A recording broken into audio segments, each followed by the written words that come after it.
اس کی مثال ہے ویسٹ بنگال کی سرکار. آپ دیکھ لیجیے, جتنا آپ توقع کرتے ہیں, جتنا آپ ایکسپیکٹ کرتے ہیں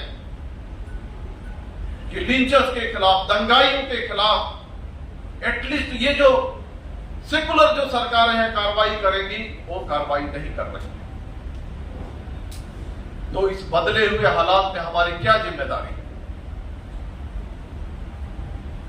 یہ بدلے ہوئے حالات میں ہماری ذمہ داری ہے دوستوں, سب سے پہلے اپنے آپ کو باوقار شہری سمجھیں.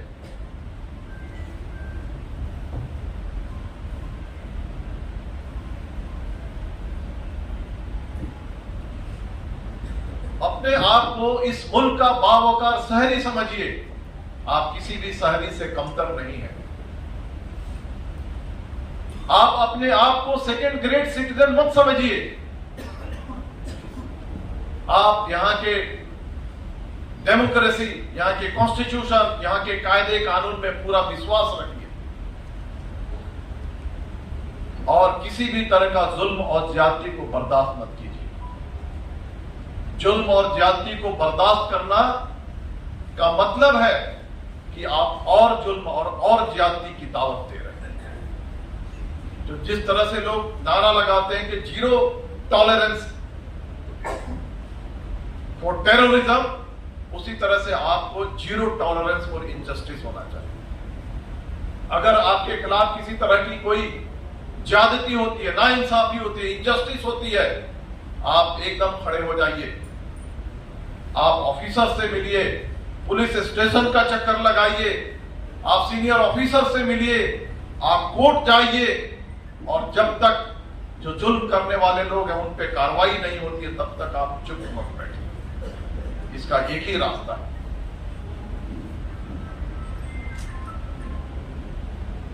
آپ آس پڑوس کے لوگوں سے ملیے, آپ کے جو این جی اوز ہیں ان سے ملیے, آپ کے آرگنائزیشن سے ملیے, آپ کو جو ریپرزینٹ کرتے ہیں پبلک ریپرزینٹیٹو ان سے ملیے, لیکن آپ کسی بھی طرح کے ظلم اور زیادتی اور ناانصافی کو برداشت مت کیجیے. دوسری بات میں کہنا چاہوں گا کہ جیسے میرے ساتھی نے کہا تھا کہ صرف آپ پہ ظلم اور زیادتی نہیں ہو رہی ہے, یہ ظلم اور زیادتی تو ٹرائبلز پہ بھی ہو رہا ہے. یہ ظلم اور زیادتی تو جو دلت ہیں ان پر بھی ہو رہا ہے. یہ ظلم اور زیادتی جو اس سماج کے جو کمزور طبقے ہیں, چاہے وہ غریب ہیں, ان پہ بھی ہو رہا ہے. میں آپ کو کہنا چاہتا ہوں کہ آپ کے آس پڑوس میں اس طرح کی جو گھٹنائیں ہوتی ہیں تو ان کے ساتھ بھی آپ کھڑے نظر آئیے.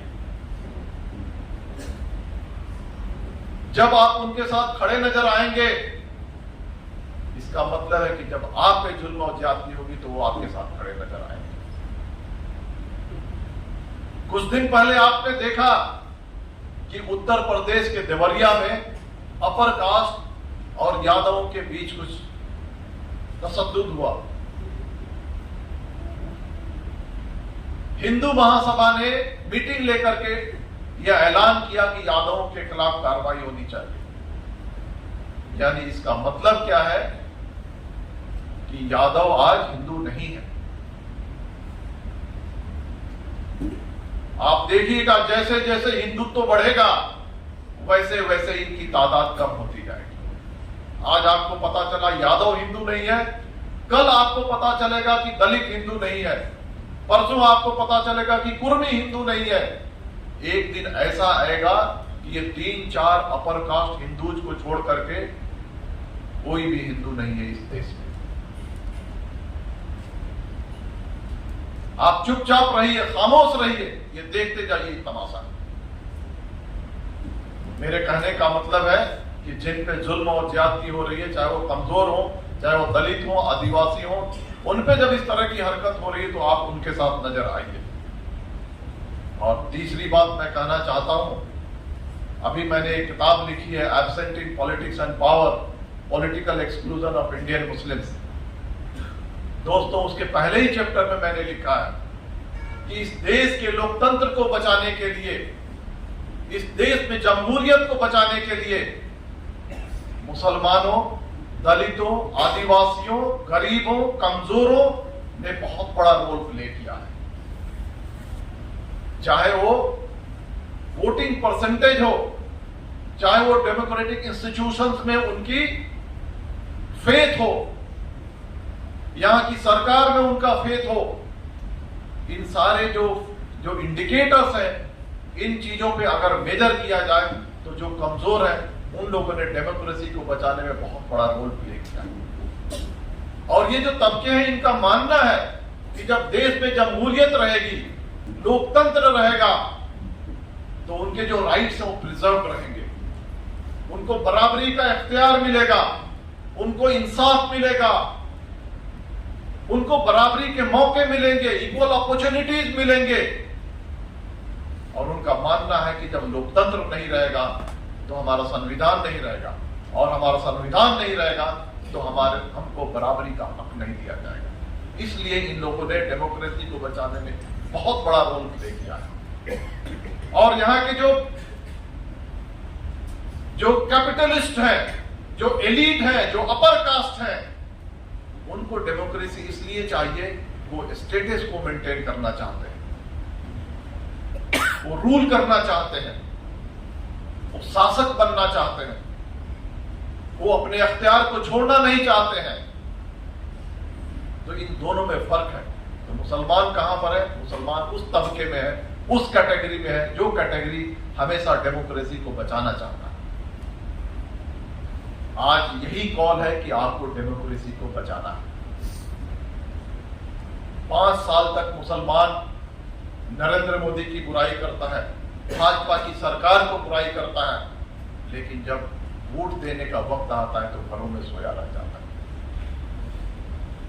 جاگیے اس بار، یہاں سے جانے کے بعد سب سے پہلے الیکٹورل رول میں جو ووٹر لسٹ ہے وہاں پہ اپنے نام کو چیک کیجئے، آپ کا نام ہے کہ نہیں، آپ کے گھر میں جتنے افراد ہیں ان کا نام ہے کہ نہیں چیک کیجئے، ان کے اسپیلنگ کو چیک کیجئے، ان کے جینڈر کو چیک کیجئے، آپ کے ایڈریس کو چیک کیجئے، اپنے فوٹو کو چیک کیجئے، انشیور کیجئے کہ آپ کا جو ووٹر آئیڈینٹی کارڈ ہے اور ووٹر لسٹ میں آپ کا نام پراپر درج ہے کہ نہیں۔ اور جس دن ووٹنگ ہوگا اس دن یہ درج ہونا چاہیے کہ مسلمانوں نے اس لوکتنتر کو بچانے کے لیے اور اس ایسے پارٹی کو بھگانے کے لیے کہ جو لوکتنتر کو ختم کرنے پہ تلا ہوا ہے، اس چیز کو کرنے کے لیے مسلمانوں نے 100% ووٹنگ کیا تھا۔ آج یہ آپ کی جوابداری ہے، آپ کی ملی جوابداری ہے، آج آپ کا کانسٹیٹیوشنل اوبلیگیشنز ہے، آپ کی سماجی جوابداری ہے۔ آج یہ کانسٹیٹیوشن، لوکتنتر، یہ دیش کے انسٹیٹیوشنز چیخ چیخ کے کہہ رہے ہیں کہ آپ اٹھیے اور لوکتنتر کو بچائیے، اور اس کو بچانے کا کوئی بہت بڑا جنگ نہیں لڑنی ہے، بہت بڑی قربانی نہیں دینی ہے۔ دوستوں، اس بات کو پھیلائیے کہ اس لوکتنتر کو بچانے کے لیے ایک ہی قربانی دینی ہے کہ جس دن آپ کا ووٹ ہے، چاہے ممبرا میں ووٹ ہے یا بہار میں ووٹ ہے یا یو پی میں ووٹ ہے یا کسی اور ریاست میں آپ کا ووٹ ہے، وہاں پہ جائیے اور 100% ووٹنگ درج کیجیے۔ اور مجھے یقین ہے کہ جب اس دیش میں لوکتنتر رہے گا، جمہوریت رہے گی، تبھی قانون بچے گا، اور جب قانون بچے گا تبھی آپ کے جو کانسٹیٹیوشنلی گارنٹیڈ جو رائٹس ہیں وہ آپ کے پریزرو ہوں گے۔ اگر لوکتنتر نہیں رہے گا تو آپ کو ووٹ دینے کا ادھیکار بھی نہیں رہے گا۔ اس ضرورت کو سمجھیے، جاگیے، اور اپنی جو سماجی، ملی اور جو کانسٹیٹیوشنل جوابداری ہے اس کو پورا کیجیے۔ یہاں پہ زیادہ میں نہیں بولوں گا، اور وہ ایس آئی او کے ساتھی جن لوگوں نے مجھے بلایا اور یہاں سے آپ سے ملنے اور آپ کے سامنے کچھ بات رکھنے کا موقع دیا، ان کا میں شکریہ ادا کرتا ہوں اور اپنی جگہ لیتا ہوں۔ شکریہ، جے ہند۔ وردی میں چھپی ہوئی ملت کے درد کی ایک تصویر برادر گرامی عبدالرحمان صاحب اسٹیج پہ تشریف فرما دانشوران ملک و ملت،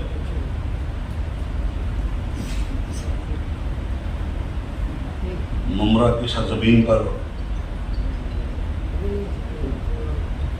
خطابت سے سماعت کو ہم آہنگ کرنے والے محترم برادران اسلام،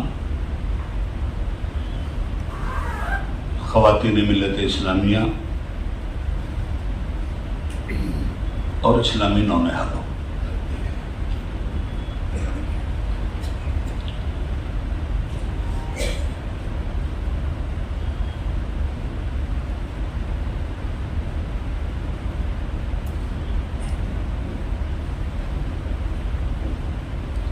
عمل سے زندگی بنتی ہے جنت بھی جہنم بھی، یہ خاکی اپنی فطرت میں نہ نوری ہے نہ ناری ہے۔ حضرت محترم،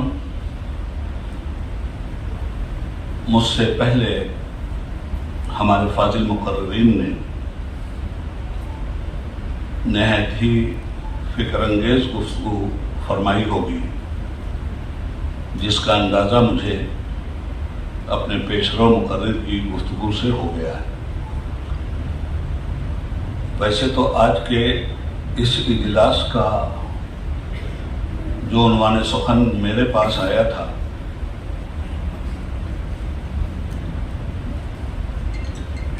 وہ ملک کے بدلتے ہوئے حالات اور امت کا کردار، مگر ابھی ہمارے نقیب صاحب نے یکسر طور پر اس عنوان کو تبدیل کر دیا ہے میرے لیے، اور اصلاح معاشرہ کے عنوان سے مجھے حکم دیا گیا ہے کہ میں ان کے حکم کی تعمیل کروں۔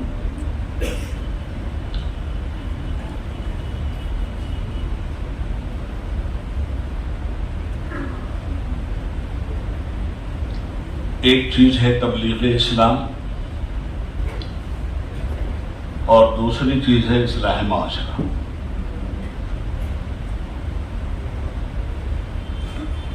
ہم لوگوں میں اتنی جرأت رندانہ نہیں رہ گئی اب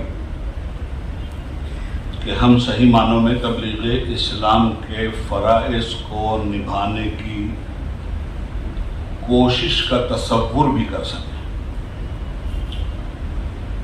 اسلام صرف مسلمانوں کے لیے نہیں آیا، اسلام انسانوں کی ہدایت اور رہنمائی کے لیے آیا ہے،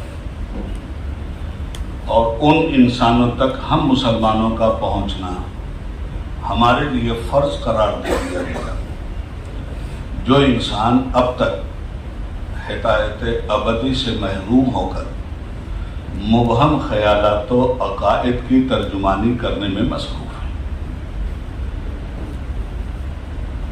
تبلیغ کا وہ اہم معاشرے کی اصلاح، یہ معاشرہ کن لوگوں کا ہے؟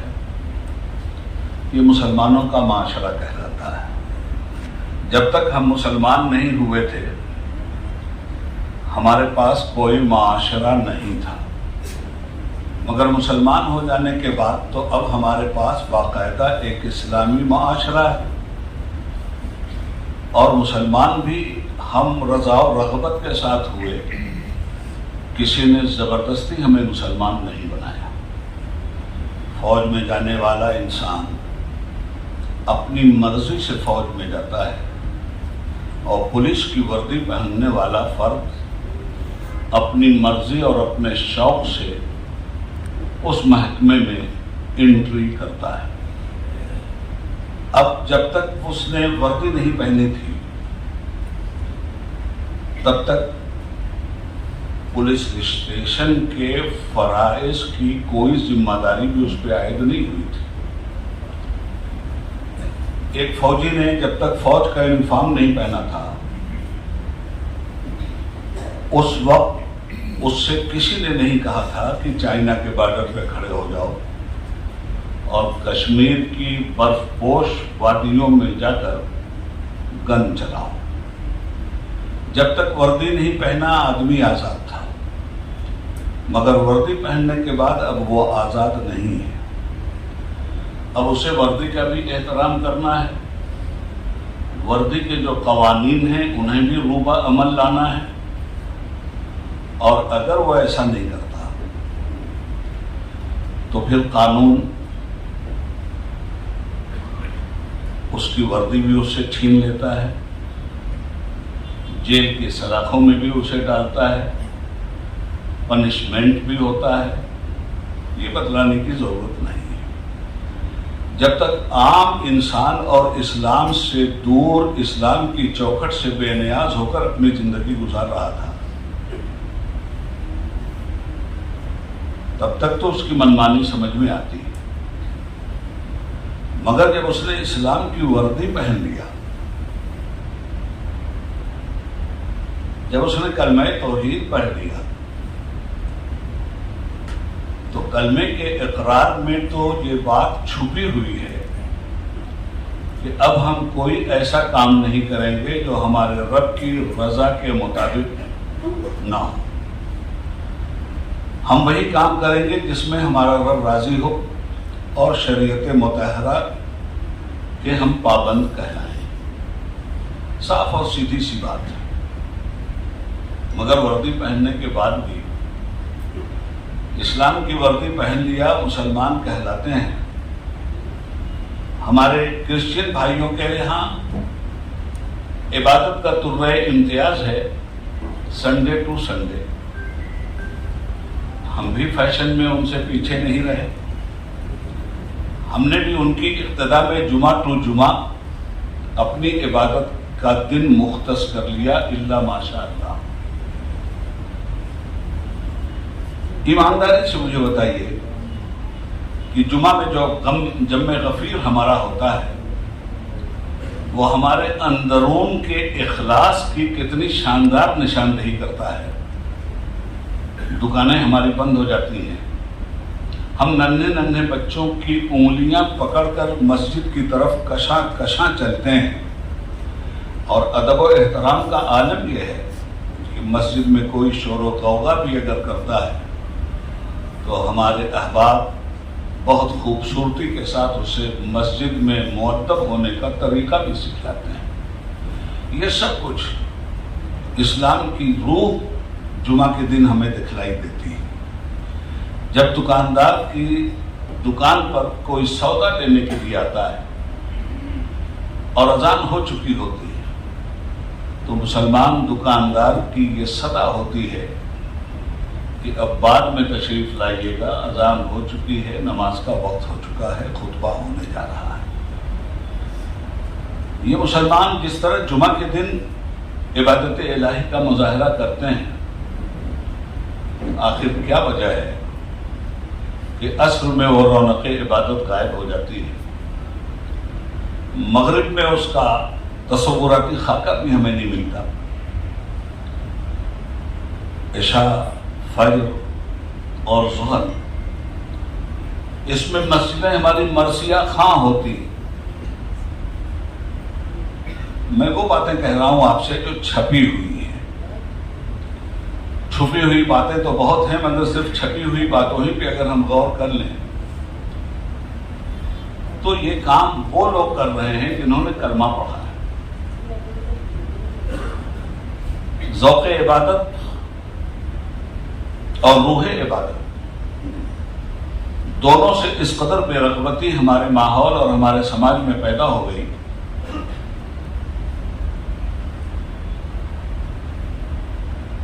کہ کبھی نماز پڑھنا ہمارا طرز امتیاز تھا، اب نماز چھوڑنا ہمارا فیشن بن چکا ہے. پڑھ کے ہنا پہ لکھتا ہوں میں درد دل کی بات، شاید کہ رفتہ رفتہ لگے دلربا کے ہاتھ. حضرات محترم، ہمارے پاس جمعہ کے دن تو ہم ہندوستان میں نظر آتے ہیں اور ایک ہفتہ معلوم نہیں کس قبرستان میں چلے جاتے ہیں، پھر جمعہ کے دن کشاں کشاں ہم مسجدوں کی رونق بن جاتے ہیں. میں یہ کہنا چاہوں گا کہ جب تک مسلمان نہیں ہوئے تھے تب تک ہماری اصلاح نہیں ہوئی تھی. مگر مسلمان ہونے کے بعد تو عقیدے کی بھی اصلاح اور عمل کی بھی اصلاح دونوں لازم و ملزوم ہیں. تو جب تک مسلمان نہیں ہوئے تھے تب تک تو معاشرے کو اصلاح کی ضرورت تھی، مگر جب معاشرہ مسلمان ہو گیا تو پھر اصلاح معاشرہ کی کیا ضرورت ہے؟ دراصل اس نقطے پہ ہمیں غور کرنا چاہیے. مسلمان ہم اس لیے نہیں ہوئے تھے کہ خود ہمارے ہی معاشرے کی اصلاح کے لیے باقاعدہ تنظیمیں وجود میں آئیں. مسلمان تو ہم اس لیے ہوئے تھے کہ ہماری تو اصلاح ہو ہی چکی تھی اس کلمہ توحید کے ذریعے. اب ہمیں تبلیغ اسلام کے فریضے کو انجام دینا تھا کہ جن لوگوں تک عقیدہ توحید نہیں پہنچا ہے ان لوگوں تک اخلاق رسول کی بنیاد پر نہایت ہی کریمانہ انداز میں ہم اللہ کی توحید اور رسول کی رسالت کے فلسفے کو سمجھا کر انہیں اس جہنم کے راستے پہ جانے سے روک دیں جس راستے پہ انسان مشرکانہ رسم و رواج کی بنیاد پر چل پڑتا ہے. یہ ذمہ داری ہماری تھی، اس لیے کہ قرآن کریم کہتا ہے کنتم خیر امۃ اخرجت للناس تأمرون بالمعروف وتنہون عن المنکر. مسلمانوں تم بہترین امت، تمہیں اس لیے برپا کیا گیا ہے کہ تم بھلائیوں کا پرچار و پرسار کرو اور برائیوں سے سماج کو بچاؤ. تو یہ تو ذمہ داری ہماری تھی، سماج کو برائیوں سے بچانے کی، چاہے وہ عقیدے کی برائی ہو، چاہے وہ اخلاق کی برائی ہو، چاہے وہ فکر و نظر کی برائی ہو، چاہے وہ قتل و فساد کی لڑائی ہو، چاہے وہ امیر و غریب کی لڑائی ہو، چاہے وہ فارورڈ اور بیکورڈ کی لڑائی ہو. مگر آج کم نصیبی ہے ہماری کہ اب ہم لوگوں کو اصلاح معاشرہ کی ضرورت پڑ گئی ہے اور تبلیغ اسلام کا تصور ہمارے یہاں ناپید ہو چکا ہے. بہت پڑھا لکھا مجمع ہے اور بڑے سمجھدار لوگ میرے سامنے بیٹھے ہیں. ان دونوں چیزوں پر ہمیں غور کرنا ہوگا. ہمارا فرض صرف اصلاح معاشرہ کا نہیں ہے، پہلا فرض ہمارا تبلیغ اسلام کا ہے، اور تبلیغ اسلام اگر ہم نے صحیح معنوں میں کی ہوتی تو آج ہندوستان کی سرزمین پر یہ بدترین دن ہمیں دیکھنے کو نہیں ملتے. جس زمانے میں ہمارے پاس پاور تھا، جس زمانے میں ہمارے پاس حکومت تھی، اس زمانے میں بھی ہم نے اخلاق نبوی کا مظاہرہ دور دور تک نہیں کیا. نبی کریم صلی اللہ علیہ وآلہ وسلم فاقوں کی منزل سے گزر رہے تھے، گھر میں چولہا نہیں جل پا رہا تھا. ایک وقت بھی میرے رسول نے باقاعدہ پوری فراخی کے ساتھ کھانا بھی نہیں کھایا، مگر اسی رسول کے گھر میں تلوار لٹکتی ہوئی دنیا نے دیکھی. اسی رسول کے گھر میں زرہ اور کمند دنیا نے دیکھی، اس لیے کہ اس دنیا میں جس کام کو کرنے کے لیے ان کی بعثت ہوئی تھی وہ بعثت اس بات کا تقاضا کر رہی تھی کہ وَأَنزَلْنَا الْحَدِيدَ، ہم نے لوہا اتارا ہے. تو لوہا کیوں اتارا؟ انسان کو بدبختی سے بچانے کے لیے یہ لوہا بہت کارآمد ہوتا ہے. یہ لوہا میدان جہاد کی علامت ہوتا ہے.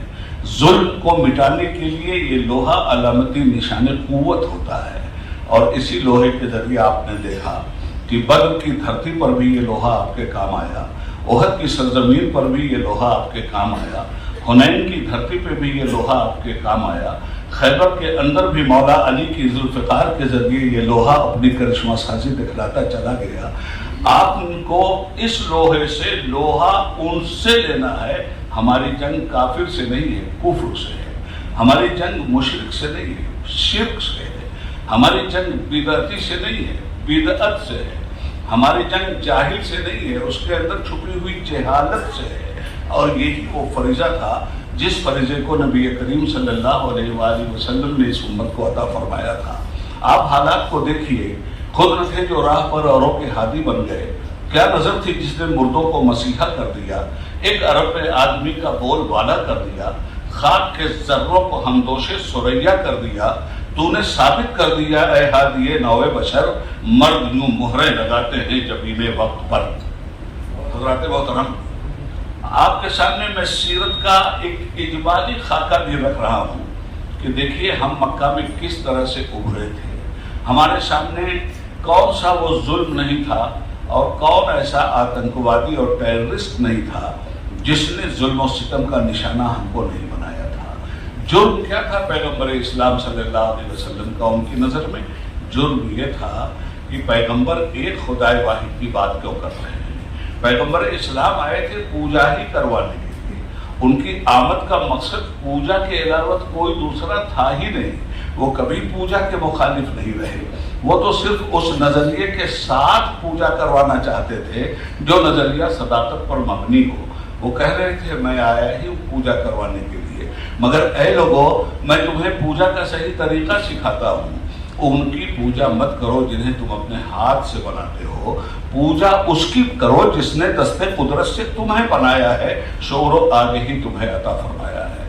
عرض یہ کرنا چاہتا ہوں کہ 13 سال کی مکی زندگی کو آپ دیکھیے، کون سی صعوبت تھی جو مکہ کے مسلمانوں کی زندگی میں اجیرن بن کر سامنے نہیں آئی۔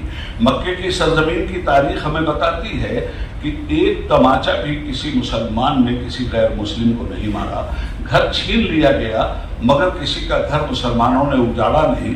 کیریکٹر وہ ہمارے پیغمبر نے دیا تھا کہ جن لوگوں کا گھر چھین لیا گیا تھا اور وہ مدینہ چلے گئے تھے، جب فتح مکہ ہوئی تو رسول پاک نے وہ گھر بھی واپس نہیں لیے جو گھر لوگوں نے چھین کر کے لے لیا تھا۔ غرض یہ تھا وہ اخلاق محمدی کا کرشمہ جس کی بنیاد پر لوگ جوق در جوق اسلام میں داخل ہو رہے تھے، اور قرآن کریم کہہ رہا تھا اذا جاء نصر اللہ والفتح ورأیت الناس يدخلون فی دین اللہ افواجا فسبح بحمد ربک واستغفرہ انہ کان توابا۔ تو حضرات گرامی، آپ ذرا سا سوچئے کہ تبلیغ اسلام کا اثر کیا ہوا تھا۔ پیغمبر کو نکالا گیا تھا مکہ کی سرزمین پر کس کے عشق میں؟ بتوں کے عشق میں پیغمبر کو نکال دیا گیا تھا، مگر اخلاق کریمانہ کی کرشمہ سازی اور معجزانہ طرز عمل تو دیکھیے کہ 8 سال کے بعد وہی مکہ ہے نا، اسی مکہ میں بتوں کے عشق میں محمد الرسول اللہ کو نکالا گیا تھا، اور آج فتح مکہ کے بعد رسول اللہ کے عشق میں بتوں کو اپنے ہاتھوں سے وہی نکال رہے ہیں جنہوں نے پاست میں رسول پاک کو نکالا تھا۔ عرض یہ کرنا چاہتا ہوں کہ اخلاق نبوی کی روشنی میں سیرت پاک کو ہمیں پڑھنے کی ضرورت ہے، اور نہ صرف یہ پڑھنے کی ضرورت، باتیں ہم بہت کر لیتے ہیں مگر باتوں سے انقلاب نہیں آتا، باتیں جب عمل کا روپ دھار لیتی ہیں تب انقلاب آتا ہے۔ میں اپنے ان تمام اسلامک اسٹوڈنٹس کو مبارکباد دینا چاہوں گا، یہ آج کے سیرت و کردار کے مجاہد نہیں ہیں، یہ روز اول سے سارے تصورات دینی کو اچھی طرح سے سمجھتے ہیں، اور انہوں نے اپنی جوانی کو غرق کر دیا ہے اس فکر و نظر کو بنانے میں اور بچانے میں۔ مگر آج سوال یہ ہے کہ ہم کہاں کھڑے ہیں؟ ہمیں تو ایک امت وحدت بنا کے بھیجا گیا تھا نا، اور ہم سے کہا گیا تھا کہ تمہیں اگر کامیابی چاہیے تو واعتصموا بحبل اللہ جميعا ولا تفرقوا، تم ایک امت وحدت بن جاؤ اور حبل اللہ کو پکڑ لو، اللہ کی رسی کو مضبوطی کے ساتھ پکڑ لو۔ رسی سے مراد یہاں قرآن کریم ہے، ولا تفرقوا، اور فرقوں میں مت بٹ جاؤ۔ مگر آج کیا ہو گیا ہے؟ اصلاح معاشرہ ہم کریں، ہم تو فرقہ بندی کا شکار ہو چکے ہیں، ہم تو ایک دوسرے سے اتنی زیادہ نفرت کرتے ہیں کہ یہود و نصارہ سے بھی ہماری اتنی نفرت نہیں ہے جتنی نفرت مسلک کی جکڑ بندیوں کی بنیاد پر ہم ایک دوسرے سے کرتے ہیں۔ ہم چکنی چپڑی باتیں لاکھ کر لیں مگر ہمارے دلوں میں مسلک کی بنیاد پر جو قدورتوں کی کائی جمی ہوئی ہے، وہ کائی اتنی جرت ہمارے اندر نہیں ہے کہ ہم ملت کی وحدت کے لیے اس کائی کو دھل دیں۔ ٹھیک ہے، مسلکوں میں بٹ جانا کوئی بات نہیں ہے، مگر مسلک کا مطلب یہ تو نہیں ہے کہ آپ کا مسلک دین کو تابع کر دے۔ کسی کا کوئی بھی مسلک ہو سکتا ہے، مسلک دین کے تابع تو ہے، دین کسی کے مسلک کے تابع نہیں۔ مگر آج امت مسلمہ کے حالات پر غور کیجئے، اور اصلاح معاشرہ کے لیے سب سے زیادہ بنیادی بات تو یہ ہے کہ ہمارے معاشرے میں اب ڈپلیکیٹ اسلام چل پڑا ہے۔ مسلک کو اتنی شدت کے ساتھ اپنی زندگی کا معیار بنا لیا گیا ہے کہ دین کو پس پشت ڈال دیا گیا ہے۔ فرقہ بندیوں میں جب تک ہم جکڑے رہیں گے ہماری کوئی اصلاح نہیں ہو سکتی، تفرقہ بازیوں کا جب تک ہم شکار رہیں گے ہماری کوئی اصلاح نہیں ہو سکتی، مسلک کے نام پر جب ہم ایک دوسرے کا خون کریں گے ہماری کوئی اصلاح نہیں ہو سکتی۔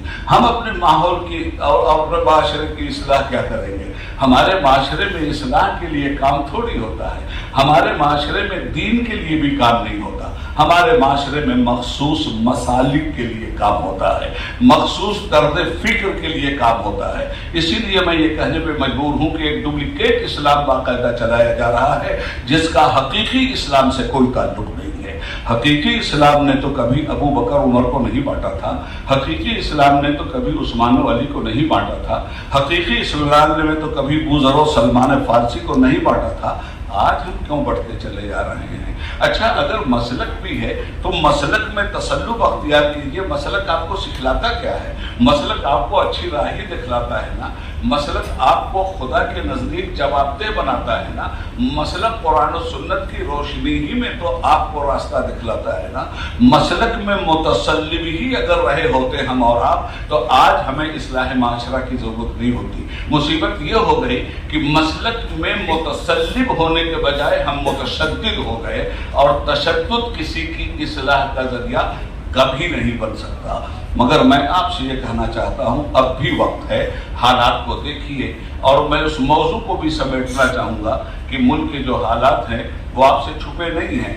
میں ان حالات پہ تو کوئی بات نہیں کروں گا، مگر ان حالات میں مسلم امہ کا کردار کیا ہونا چاہیے اس پر گفتگو کرنے کی اشد ترین ضرورت ہے۔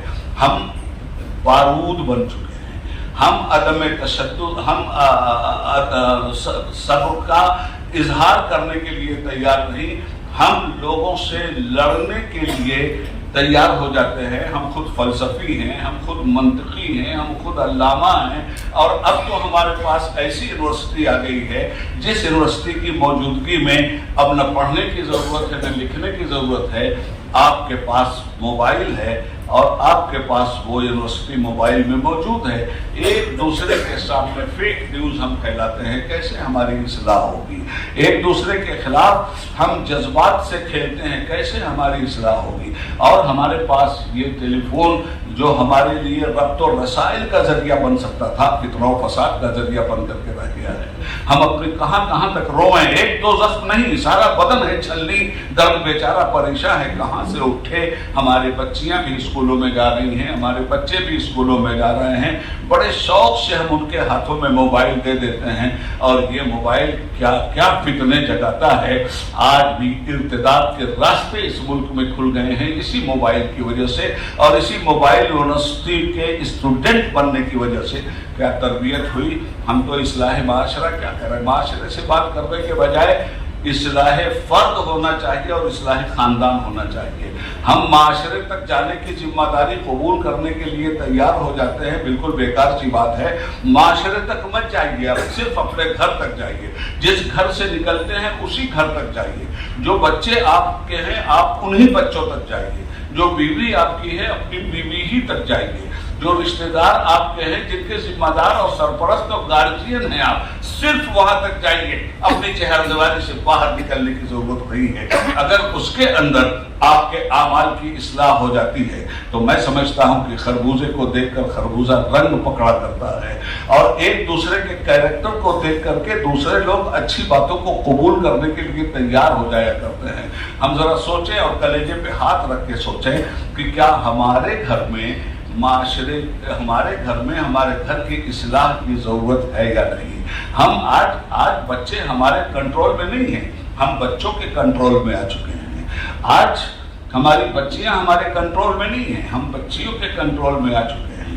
تو جب یہ حالات ہو چکے ہیں تو ان حالات میں فردن ہر آدمی کو اپنے گھر کی معاشرتی زندگی کا جائزہ لے کر اپنے گھر کی اصلاح کرنے کی ضرورت ہے۔ اگر ہم سب اپنے گھر کی اصلاح کر لیں اور عقیدہ و عمل کے اعتبار سے ہم عملاً مسلمان دکھلائی دیں تو میں سمجھتا ہوں کہ یہ کام بہت بڑا نہیں ہے، مگر یہ کام بہت بڑا بھی ہے، اس لیے کہ یہ کام ہم سے نفس کی قربانی چاہتا ہے، یہ کام ہم سے خواہشات کی قربانی چاہتا ہے، یہ کام ہم سے وقت کی قربانی چاہتا ہے، اور ہم قربانیاں دیتے بھی ہیں، ایسا بھی نہیں ہے کہ نہیں دیتے۔ ٹھنڈک کا زمانہ ہے، یہ تو بامبے ہے، یہاں ٹھنڈک نہیں پڑتی، مگر ہمارے یو پی میں تو بلا کی ٹھنڈک پڑتی ہے۔ مگر واہ واہ، تعلیم کے لیے ہماری قوم کتنے شاندار طریقے سے اجاگر ذہن لے کے کھڑی ہوئی ہے۔ صبح سویرے بچہ بیچارہ بستر سے اٹھنے کے لیے تیار نہیں، لالی پاپ دے دے کر کے اس کو اٹھایا جاتا ہے، اسی وقت اس کو نہلایا جاتا ہے، ماں بھی تیار ہے، باپ بھی تیار ہے، اسکول لے جانے کے لیے تیار ہیں، اچھی خاصی فیس بھی دی جاتی ہے، اور ہم اپنے بچوں کو لے جاتے ہیں۔ میں آپ سے سیدھی سی بات یہ کہنا چاہتا ہوں کہ میرے بھائی، بچے کا مستقبل بنانے کے لیے آپ کتنی قربانی دیتے ہیں، اور بڑی تیزی کے ساتھ آپ قربانی دیتے ہیں، دینا بھی چاہیے۔ مگر آپ سے ایک بات کہنا چاہوں گا کہ آپ رات میں جب سوتے ہیں تو اپنا موبائل اپنے پاس ہی رکھ کے سوتے ہیں نا۔ بزنس مین بھی اپنا موبائل اپنے پاس رکھ کے سو رہا ہے، آفیسر بھی اپنا موبائل اپنے پاس رکھ کر کے سو رہا ہے، سب کے سب موبائل اپنا پاس رکھتے ہیں اور کھلا ہوا رکھتے ہیں۔ کیوں؟ یہ موبائل صرف دو کام کرتا ہے، تیسرا کام اس کا نہیں۔ یہ یا تو غم کی خبر دیتا ہے یا خوشی کی خبر دیتا ہے، یہ یا تو رلاتا ہے یا ہنساتا ہے، تیسرا کام اس موبائل کا نہیں ہے۔ اب کیوں رلاتا ہے؟ بھٹا بیٹھ گیا، پتا چلا ایکسیڈنٹ ہو گیا، فون کی گھنٹی بجی، رات میں سردی کی کڑاکے کی رات میں آپ سو رہے ہیں، رضائی اور لحاف سے نکلنے کا جی نہیں کر رہا ہے، مگر نیند بھی اتنی زبردست ہے کہ اگر آپ کو کوئی جگائے تو آپ کو ناگوار خاطر لگتا ہے، مگر جو ہی یہ بجا ٹن ٹن ٹن، فوراً نیند آنکھیں ملتے ہوئے آپ نے ٹیلی فون اٹھایا، قربان کر دیا آپ نے 1 گھنٹے پر۔ صرف 2 باتیں آپ کے سامنے، یا تو کوئی خوشی کی خبر آ رہی ہوگی یا کوئی غم کی خبر آ رہی ہوگی، تیسری خبر تو آنے سے رہی۔ میں آپ سے کہنا چاہتا ہوں، نیند قربان کر دیا مسلمان نے صرف ٹیلی فون کی گھنٹی پر، مگر جب فجر میں خدا کی بارگاہ سے فون کی گھنٹی بجتی ہے، جب فجر میں صبح کا مؤذن اللہ اکبر کی صدا دیتا ہے، کتنی بے چینی ہمارے اندر ہوتی ہے کہ ہم اس گھنٹی کو سن کر کے اٹھ جائیں اور نیند کو قربان کر کے اپنے رب کے سامنے سر جھکا دیں۔ میں یہ بات اس لیے آپ سے عرض کر رہا ہوں میرے بھائی کہ یہ موٹی موٹی باتیں ہیں، کسی لمبی تقریر اور پرجوش خطابت کی ضرورت نہیں ہے۔ ہمیں اپنے اعمال کی اگر اصلاح کرنی ہے تو ہمارے اندر ہی مولوی بیٹھا ہوا ہے، ہمارے ضمیر سے بڑا ہمارا کوئی مفتی نہیں ہے، ہمارے ضمیر سے بڑا ہمارا کوئی عالم نہیں ہے۔ اس ضمیر کو جگائیے اور سوچئے کہ آپ عام آدمی کی طرح اس دنیا میں رہنے والے نہیں ہیں، آپ عام آدمی کی تقدیر کو بدلنے کے لیے اس دنیا میں آئے ہیں۔ ہماری اور آپ کی بہت بڑی ذمہ داری ہے کہ ہم تبلیغ اسلام کے فریضے کو انجام دیں۔ آج اگر ہم اپنے غیر مسلم بھائیوں تک پہنچے ہوتے، ہاں ٹھیک ہے، نفرت کی ہوا چل رہی ہے، تشدد کی آندھی چل رہی ہے، لوگ ایک دوسرے کی شکل دیکھنا گوارا نہیں کرتے، مگر حالات سے مایوس ہونے کی ضرورت نہیں ہے۔ آپ چلیے تو صحیح ان کے پاس، وہ نہیں آتے ہمارے پاس، ہم کو جانا چاہیے ان کے پاس۔ ہمارا ایک گاؤں ہے، ہمارے گاؤں میں بھی نفرت کی فضا چل رہی ہے، پڑوس میں بھی چل رہی ہے، ہمارا غیر مسلم بھائی ہمیں دیکھنے کے لیے تیار نہیں ہے، پروپیگنڈوں کا شکار ہے۔ کوئی بات نہیں ہے، ہمیں جرأت کر کے اس کے پاس جانا چاہیے، اس کے دکھ درد میں شریک ہونا چاہیے، ایک طرفہ طور پر اپنے اوپر ہونے والے تشدد بیجا کو بھول کر کام کرنا چاہیے۔ اگر یہ جرأت ہم اپنے اندر پیدا کر لیں تو تبلیغ اسلام کا بھی کام ہوگا اور اصلاح معاشرہ کا بھی کام ہوگا۔ میں سمجھتا ہوں کہ میں نے بہت وقت آپ کا لے لیا، کچھ باتیں میں اس سلسلے میں کرنے والا تھا جو میرے محسوسات تھے، اور میں اپنے محسوسات کو لکھ کر کے بھی لایا تھا، وہ بھی میں چاہتا ہوں کہ آپ کے گوش گزار کروں، جو اس عنوان سے متعلق ہے۔ ہندوستانی مسلمانوں کے مسائل عام انسانوں سے زیادہ الجھے اور ان کا سلجھنا عام انسانوں کے مسائل کے حل کے مقابلے میں زیادہ دشوار ہے۔ ہم مسلمان لوگ اپنی آئیڈیالوجی، فکر اور شعور ایسا رکھتے ہیں جو مسلم اکثریت کے ملک کے شہریوں کا ہونا چاہیے، جبکہ ہم اپنے ملک میں اقلیت میں ہیں۔ ہم اپنی فکر اور آئیڈیالوجی دوسروں پر مسلط نہیں کر سکتے۔ ہمیں اپنے مستقبل کے لیے ایسا پلان بنانے کی ضرورت ہے جو عملاً ممکن بھی ہو۔ اس پلان کو حاصل کرنے کے لیے وسائل بھی پیدا کرنا ہوگا اور ان کے صحیح استعمال کا طریقہ بھی، اور اس کے لیے اکثریت کا تعاون اور مفاہمت بھی ہمیں درکار ہے۔ فرقہ پرستوں نے ہندو مسلم خلیج حد سے زیادہ بڑھا دی ہے اور کسی کے پاس اس خلیج کو بانٹنے کا کوئی پروگرام دور دور تک نظر نہیں آتا، اور ہم لوگ ہر چھوٹے بڑے مسئلے کو قومی یا بین الاقوامی بنا دینے کے قائل ہیں۔ میری نظر میں اصل کام، اصل مسائل کی نشاندہی۔ پہلے وہ کام کرنا چاہیے جو ممکن ہو، جس میں کسی کا نقصان نہ ہو اور پوری قوم کا بھلا ہو۔ آپسی مفاہمت اور مل جل کر کام کرنے ہی سے اعتماد پیدا ہوتا ہے۔ ہم مسلمانوں کا اصل کام قومی زندگی میں اپنے عظمت کردار سے اس اعتماد کو بحال کرنا ہر حال میں ضروری ہے جو تقسیم ہند کے نزاع سے روزانہ منتشر ہوتا رہتا ہے۔ ہمارے لیے یہ بھی ضروری ہے کہ ہم اکثریت کے مقابلے میں نہ ہی اپنی کمزوریوں کا انہیں الزام دیں اور نہ ہی زور آزمائی کی کوشش کریں۔ اس کے بجائے اکثریتی طبقہ میں اب بھی بہت انصاف پرور لوگ موجود ہیں جنہیں اپنا کر آپسی بھائی چارہ کی مثال قائم کی جا سکتی ہے۔ اشتعال انگیز نعرے خواہ وہ کسی کے خلاف ہوں، ہمارے بدخواہ دشمن اور نادان دوست ہمیں حکومت وقت اور قومی اکثریت کے خلاف سفارہ کر دیتے ہیں۔ ان سے ہمارے مسائل حل ہونے کے بجائے اور بگڑ جاتے ہیں۔ ان حرکتوں سے پرہیز لازمی ہے۔ ایسا کرنا میرے نزدیک بزدلی نہیں بلکہ حکمت مومن۔ جہاں تک کردار و عمل کی بات ہے تو زندہ قومیں اپنی کمزوریوں کا جائزہ لیتی ہیں، اپنے کردار و عمل کا احتساب کرتی ہیں، اپنی اصلاح کی فکر کرتی ہیں اور اپنے روشن مستقبل کا نقشہ بناتی ہیں، اور مردہ قومیں دوسروں کے کردار و عمل کی خامیاں گنتی ہیں، اپنے ماضی کی غلطیوں کی چادر سے اپنے حال کی کمزوریوں کی پردہ پوشی کرتی ہیں، دوسروں کی اصلاح کے مشورے دیتی ہیں اور مستقبل بنانے کے بجائے ماضی کے نقوش میں رنگامیزیاں کرتی رہتی ہیں۔ مردہ قوموں کی زندگی میں اگر حرارت بھی پیدا ہوتی، یہ جملہ میرے نزدیک قابل غور ہے، مردہ قوموں کی زندگی میں اگر حرارت بھی پیدا ہوتی ہے تو بجائے خود کو فعال اور فائدہ مند بنانے کے کردار و عمل کے افراد اور ایسی تنظیموں، اداروں اور صالح معاشرے کی دشمن بن کر ان کی تباہی کے در پہ آزار ہو جاتی ہے۔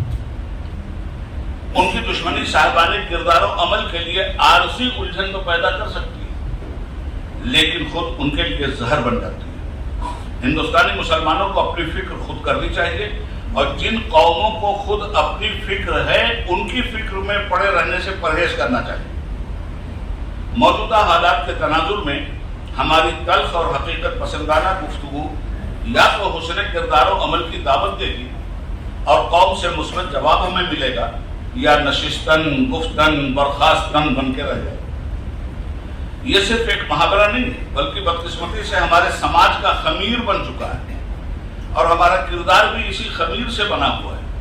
ہم نے اگر اپنے معاشرے کا مزاج نہیں بدلا تو پھر ہمارے حالات بد سے بدتر ہوتے چلے جائیں گے اور ہم بس قومی حالات اور بین الاقوامی احوال کا جائزہ لیتے رہ جائیں گے۔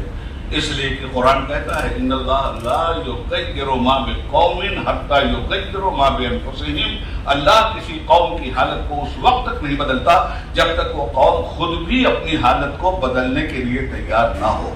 اگر ہم طلب ہدایت ہی کے لیے تیار نہیں ہیں تو ہمارے مولا کو کیا پڑی ہوئی ہے کہ وہ ہمارا ہاتھ پکڑ کر ہدایت کی راہ پہ ڈال دے؟ اللہ رب العالمین کی سنت یہ ہے کہ جب کوئی طلب ہدایت و سعادت اس سے مانگتا ہے تو رب العالمین انشراح صدر کر دیتا ہے اور راستہ کھول دیتا ہے، اور اگر کوئی رب سے بغاوت کر کے راہ ضلالت ہی پہ جانا چاہتا ہے تو پھر ضلالت کے بھی سارے راستے اس کے سامنے کھل جاتے ہیں۔ اور اسی لیے کہا گیا ہے فَمَن يَعْمَلْ مِثْقَالَ ذَرَّةٍ خَيْرًا يَرَهُ وَمَن يَعْمَلْ مِثْقَالَ ذَرَّةٍ شَرًّا يَرَهُ۔ یہ آیت کریمہ ہی پورا دین سمجھانے کے لیے ہمیں کافی ہے۔ تم جیسا کرو گے ویسا بدلہ تمہیں دیا جائے گا، تو جیسا کریں گے ویسا بدلہ دیا جائے گا۔ اور بدلے میں صرف دو ہی گھر بنائے ہیں، اس دنیا سے جانے کے بعد کوئی تیسرا گھر بھی انسانوں کے لیے نہیں ہے۔ ایک گھر کا نام جہنم ہے، دوسرے گھر کا نام جنت ہے، اور ہم سے یہی بتا دیا گیا کہ جنت کا راستہ کون سا ہے اور جہنم کا راستہ کون ہے۔ اب فیصلہ تمہارے ہاتھ میں ہے، اس لیے کہ ہم تمہیں فیصلہ کرنے میں روکیں گے نہیں، ہم تمہیں تصرف و اختیار کا مالک بنا کر اس دنیا میں بھیجے ہوئے ہیں۔ تم اپنے تصرفات اور اختیارات کا استعمال کرنے میں آزاد ہو۔ اگر ہم سے